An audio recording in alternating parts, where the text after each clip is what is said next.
Hello friends, welcome back to Datacraft Excel and BI Hub.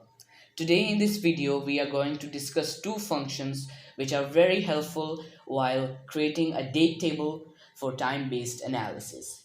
So these two functions are add columns and calendar function. These functions are commonly used to create a date table in Power BI for time-based analysis. Here's why we use it. We use it because of consistent date structure. We use it to fill our missing dates. We use it to enhance our analysis. We use it because it has time intelligence functions. And we also use it because it is very easy to use. Overall, using this function helps in organizing and analyzing time-based data effectively, leading to better insights and decision making in business intelligence and analytics projects. So let's get to the video. So currently we are on our Power BI desktop. So we will go to our table view, and here is our dataset containing only one column named as sales data, in which we have the year, the date, the month name, and the day. So what we are going to do, we are going to extract different things from this one column, such as year, month, day, quarter, month name, etc, etc. So for this we are going to go and click on new table. All right, so I have written the DAX code for our video, and I'm just simply going to paste it here as it is very long to write, and I'm going to break that code for you. All right, so here is our code. Now let's break down the provided DAX function step by step. Alright, the first step, date table. We have declared our table as date table. Alright, moving to the second step, add column. So we have written add column function because this function is used to add new columns to a table. So it is very helpful when you are adding new columns to your data.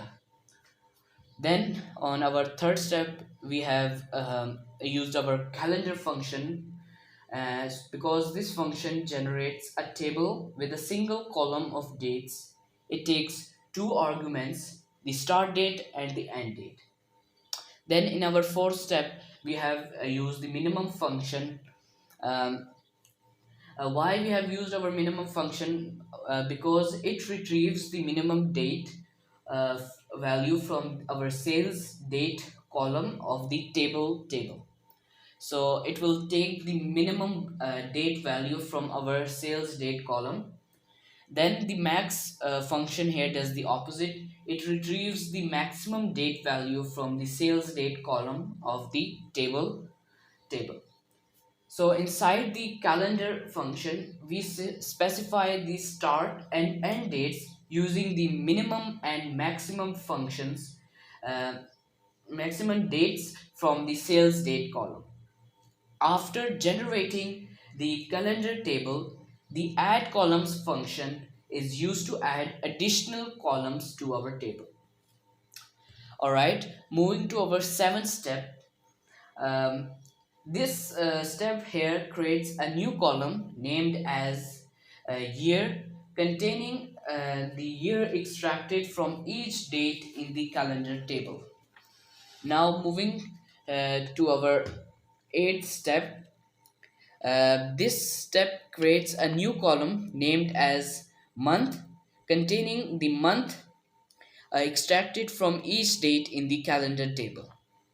Then moving to our ninth step, this creates a new column named as day, containing the day extracted from each date in the calendar table. Then in our 10th step, this creates a new column named as quarter, containing the quarter extracted from each date in the calendar table. Then in our 11th step, this creates a new column named as year month, containing the year and month formatted as dash mm. So basically these are the formats that we use for dates, months and year.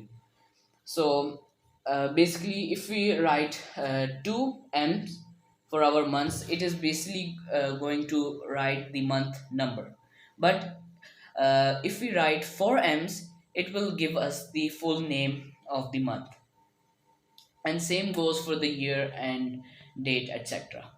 So in our 12th step, we have created a new column named as month name, containing the full name of the month for each date in the calendar table. Then in our 13th step, we have created a new column named as day of week, uh, containing the day of the week, a number from 1 to 7 from each date in the calendar table. Then at our last step, we have created a new column named as day of week name, uh, containing the full name of the day of the week for each date in the calendar table.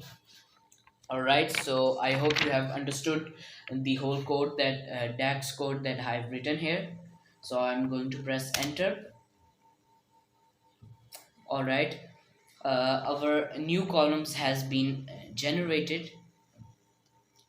All right. So basically, it has created the year column in which it is specifying the year, and then it has created the month column in which it is telling us which month number it is.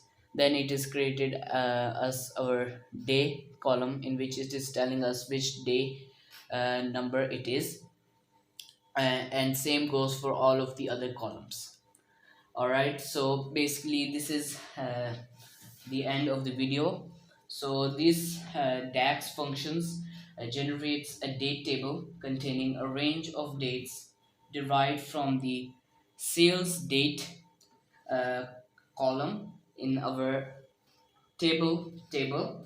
It also adds additional columns such as year, month, day, quarter that I've already talked about, uh, for further analysis and reporting purposes.